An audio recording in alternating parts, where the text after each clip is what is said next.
G'day, Margarita back again with tip number 19 on the mental aspects of success and happiness in your life. And this is the truth about money. This is going to be very, very revealing and hopefully will change your attitude toward money, because most people think that they take that paper representation or that coin representation as very literal money. But in actual fact, those particular items don't hold any value whatsoever, and I'll let you know why in just a few moments. So back in the old days, we know that back in the times of Camelot and King Arthur and all the rest of it, that the currency was pretty much gold and silver. And people used to carry around gold coins and silver coins so they could buy things, pay for things. Now, it was obviously pretty cumbersome if you were moving around a lot to carry your gold and your silver with you, and you didn't want to leave it in your home because it was likely to be stolen, ransacked and stolen.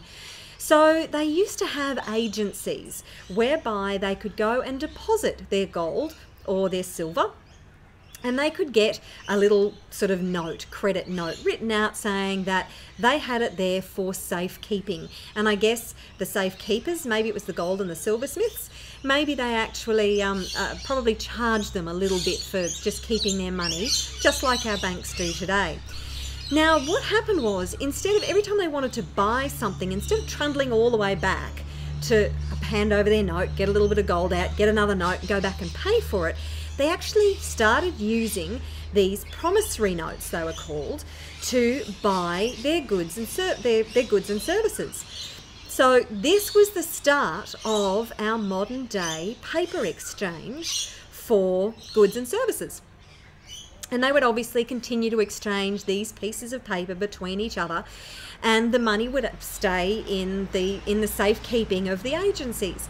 Now, the agencies got very clever because they realised that only about 10% of the gold or silver at any one time was likely to be withdrawn.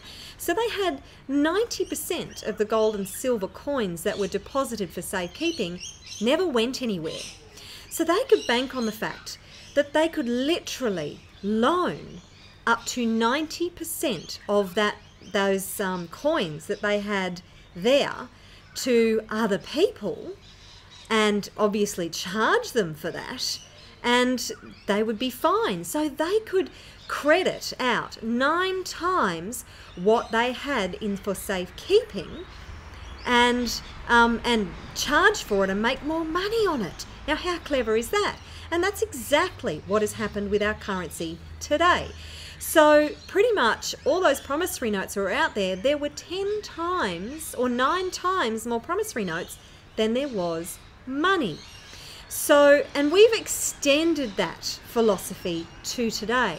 Now, because up until the 70s, most currencies around the world were connected to gold, silver, or sterling, preferably. Now, what happened in the 70s was that most major countries, most of the bigger countries, actually cut the tie between gold and silver. So there's no longer a backup, and there was nothing to back up the currency. So literally, the paper and the coins that you use for exchanging goods and services today are worth nothing. The money itself is just a representative of a value. Now, if you take that a step further and look at the digital money that changes hands every single day, bank to bank, organisation to organisation, company to company, all on the credit cards that we have, money actually is just an energy exchange these days. It has no intrinsic value. So if you take away that solid connotation of the importance that we put on money, take away the importance that we put on money. In actual fact, it's not that important. It's not a solid, tangible thing, money, anymore. It's simply an idea, an energy. Now, when you get your head around that, it blows open all the possibilities, because all of a sudden, money is limitless. It's not tied down to a stack of paper notes or a handful of coins. It's limitless, expanding energy Now, if you adopt that concept in your head, watch how your financial position changes. You will be really, really surprised. All right, so that is tip number 19 for you for today. Now, what is tip number 20? Now the next tip is about being flexible. So I look forward to seeing you in the next video. Just watch this one again and see if you can get your head around it. If not, there is actually an article on my website, healingandabundance.com, which explains it in much greater detail, which might help. Go and seek that out. It's called The Truth About Money. And I look forward to seeing you in the next video about being flexible. Take care. Bye for now.